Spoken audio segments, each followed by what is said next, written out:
Hi everyone, welcome back. Part 2 of Remembering My Mother. She stopped drinking when she carried me. She felt that was the thing to do, but my dad didn't. My dad, as I've mentioned before, beat her a lot. And finally, at some point, she just said no more of this. And as the story goes, it was, he had beat her really bad. And she went to the police, and they actually opened court on Christmas Day, so she could get the equivalent of an order of protection against him, and he could be removed from the household. She had 2 black eyes when she showed up in the court, and a judge took one look at her and said, "This is not a problem. You've got it. Here you go."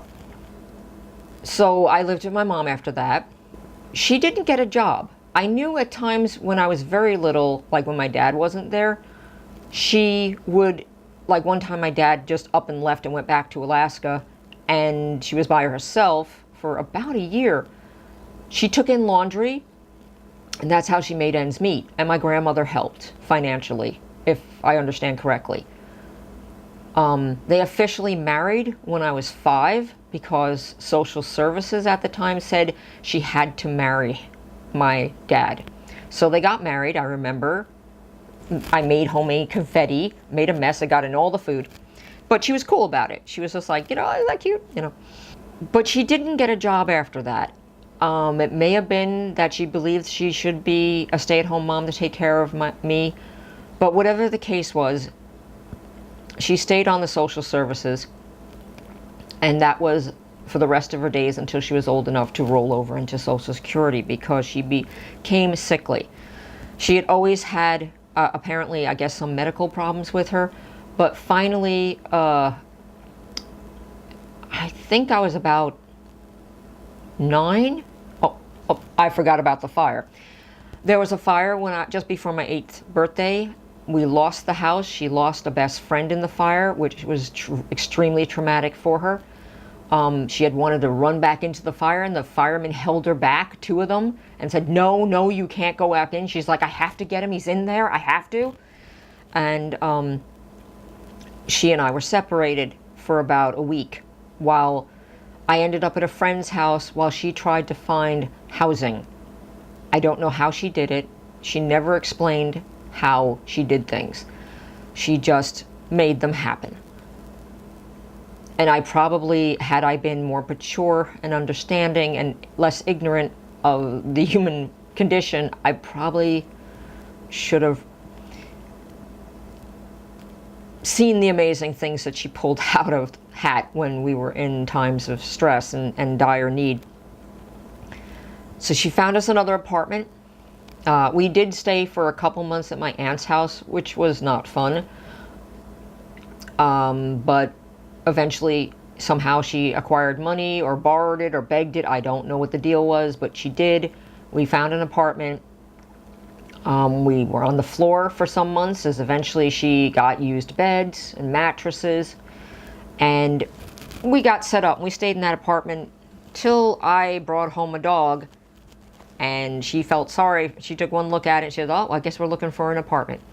And that was it. She just kind of rolled with the punches.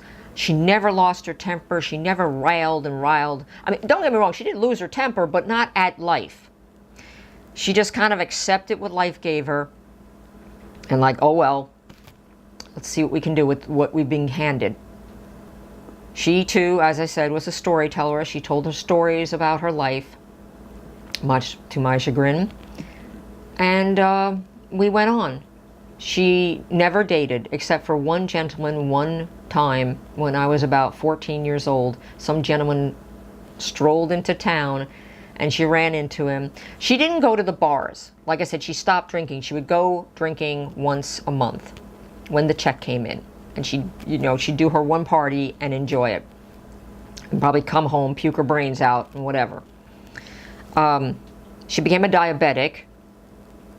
I'll get back to the not boyfriend. But she became a diabetic when I was about 9 or 10 years old. It was Christmas. She was having a Christmas drink with a neighbor, and she took the drink and she collapsed and passed out. and that's when we found out she was a diabetic. She also at some point got into the record book, she was told by her doctors, because she had a 25-pound tumor, which she had to have removed. And I remember being about 9 years old, they cut her from top here, like basically under the breast, all the way down to the mound, and this way to take it out. So she had huge stitch work, and she was very frustrated that she couldn't do it. You know, she's like, I can't do this. It aggravated her that she could not be self-sufficient. And so I had to do her dressings, and I had to do the drain, you know, the pack thing for the drain hole and whatever. And that annoyed her because she liked being independent. She liked to do everything on her own. There was a brief moment where some fellow blew into town. She ran into him in the bar on her monthly. And they got to talking and blah, blah, blah. And then they met the next day. And supposedly he wanted her to marry her, and so off and so forth and so on.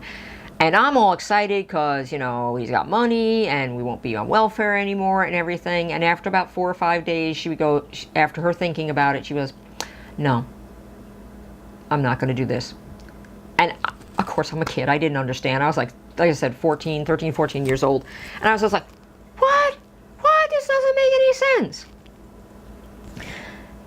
There was also, I found this out after we got the dog, we had to move. So she found another apartment, and we moved into a little cottage. She was in the living room. I was in the bedroom. She always gave me the bedroom as a child. Always. I always had the bedroom. We were always in one bedrooms, and she had the bedroom, and I had the bedroom, and she would have the living room on a day bed or a bed in there or something. She loved that cottage because she loved to garden. Since we had been in apartments before that, it was always plants that she loved, and they were always there. And she would always get clippings from everyone. That was one of her passions. And it was just that and reading. And because of the tumor, I guess, and because of other things, at some point, you know, when I was very young, the doctors told her, you can't work anymore. Later on, she had, now I understand that since I've had it myself, she obviously had prolapse. She at one point she had 2 surgeries fairly close together when I was again in my teens. One of them was supposed to be a bowel operation, but the doctor messed up and gave her hysterectomy instead. She never sued because she was terrified. She said, oh, no, if I sue him, no doctor in town will look at me, you know, will take me in because I'm trouble. And I tried to explain this to her. I'm like, no, that's the reason why they have malpractice insurance, Mom. He fucked up. You know, he needs to, you know, he doesn't need to be. But she wouldn't hear any of that. She, after that, also had another, and the reason how we found out she'd had the hysterectomy was she had to have another surgery. I guess, again, I was about 14, 15 years old. And that was from the prolapse. All her organs were falling out of her body. And you can look up prolapse. At that time, what they thought to do was they inserted a screening in to hold everything in the front up in place. Those things didn't work out very well. They would often fall, and now you would have the screening poking through your skin, and it was a thing. And she had that exact thing happen to her. But when the doctor went in, that's when he found out about that she had the wrong surgery. He did the bowel operation or whatever it is that needed to be done, and she had to have the screen put in, and then some months later, about a year later, she had to have it removed again. So she hated going to the doctor. She hated going to, because it always seemed like it turned into some kind of hospital visit. But part of that was because she would avoid going to the doctors. I could go to the doctor. I was kind of a sickly child, some of it probably psychosomatic, but no problem. I always went to the doctor, not her.